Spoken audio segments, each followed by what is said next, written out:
Le réalisateur s'adresse à la caméra. Une branche m'a poussé dans le cerveau depuis que j'ai fait ce film. Je ne cesse d'essayer de la scier depuis que je l'ai vue, depuis que je l'ai mise dans mon film, que ses jambes se sont introduites nues dans la pellicule, que je l'ai vendue à des salles de cinéma où dans le noir des hommes, peut-être des femmes aussi, convoitent ses jambes, ses yeux ouverts puis fermés, son sourire, sa moue. J'ai tout donné au film, il ne me reste pour ainsi dire plus rien d'elle. Vous savez que la première fois que je l'ai vue, elle n'était encore qu'image. Dans une publicité pour le gel douche, une baignoire la contenait. Je n'ai d'abord vu que sa nuque, puis l'étendue de son sourire a envahi la caméra, ainsi que mon cerveau. Je suis devenue obsédée par l'idée absurde d'ouvrir son sourire, ses jambes. Ce n'était pas sexuel, mais maladif. Je voulais ouvrir sa tête, l'écarteler pour rentrer dedans et y rester toute ma vie. Pourquoi pas y pourrir? Elle est devenue une branche dans mon cerveau que je n'arrive pas à scier. Je la vois qui ne cesse de repousser à la moindre tentative d'amputation. Et si je scie la branche, je la vois qui erre dans une mer désespérante, car elle emporte une copie. L'original a déjà repoussé. Depuis que je l'ai mise dans mon film, je vois son visage changer dans le miroir. Les yeux des gens sont de plus en plus nombreux à la dépouiller de sa substance, sa jeunesse, son printemps. Je regarde son visage déjà abîmé près du mien et je comprends que c'est moi qui accélère son vieillissement. Mon souffle l'abîme, je me détourne, il me reste ce que l'image a confisqué d'elle. Mon film, une catastrophe, mon film, d'abord destiné à l'ouvrir tout entière comme on vide un poisson, pour qu'en la mangeant, elle s'intègre enfin à ma chair, pour qu'elle soit moi et moi elle. Ce que j'ai fait est en vérité Une femme arrive dans le texte comme une feuille blanche dans la forêt. Pardonnez-moi, je vous coupe.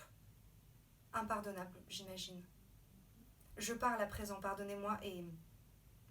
Merci. Je voudrais lire un texte que j'ai écrit, une sorte de scénario, une tentative de quelque chose. Pardonnez-moi, je réfléchissais. Au cas où je ne serais pas là pour vous lire ce texte, sachez qu'il s'entend mieux à voix haute. Pour ma part, j'aurai une voix hésitante, on pourra déceler ma fragilité, est-elle ou non réelle et comment le savoir, à travers le léger tremblement de mes mains et aussi de ma voix, mais je ne serai pas farouche ni résistante quand viendra le moment de... Ne vous en faites pas. Sachez également que je rougis facilement. Ainsi, il vous sera difficile de ne pas y voir, à force, un trouble pouvant se rapporter à une forme de désir, et pourtant... La réalité est que j'ai une peau réactive. Une feuille blanche existera parfois devant mon visage pour la cacher. Une femme perd silence donc.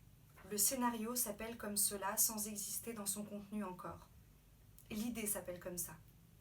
Il s'agit d'une femme qui perd son silence comme c'est écrit, littéralement, comme on perd sa carte d'identité, sa parole la déborde, elle ne sait plus se taire, une boue de mots dans les cheveux de la femme, et peut-être que son silence est derrière une feuille blanche, sous la mousse, qu'il se confond avec une branche, comment savoir? Voyez-vous, la femme sent qu'elle n'a pas de visage, comme une habitude très ancienne qu'elle aurait prise de disparaître dans la couleur alentour. Ainsi la femme se sent invisible, son histoire se confond avec l'histoire collective et les miroirs ne lui sont d'aucune utilité car elle ne s'y reconnaît pas. La femme est une vague impossible à contenir. La femme n'est pas une branche, si je puis me permettre ici de contredire monsieur. La femme est la vague qui porte la branche. C'est très différent et en même temps, vous avez le droit d'avoir votre vision. Je vous entends, monsieur. En tout cas, la femme aura choisi d'être comédienne et nous n'en sommes pas étonnés. Manière pour la femme de se fondre dans une autre et ainsi de remplir le vide laissé, seconde après seconde, par son propre visage. Le réalisateur la regarde et voit un champ. Labourer, délimiter, faire baisser les yeux et remplir la bouche.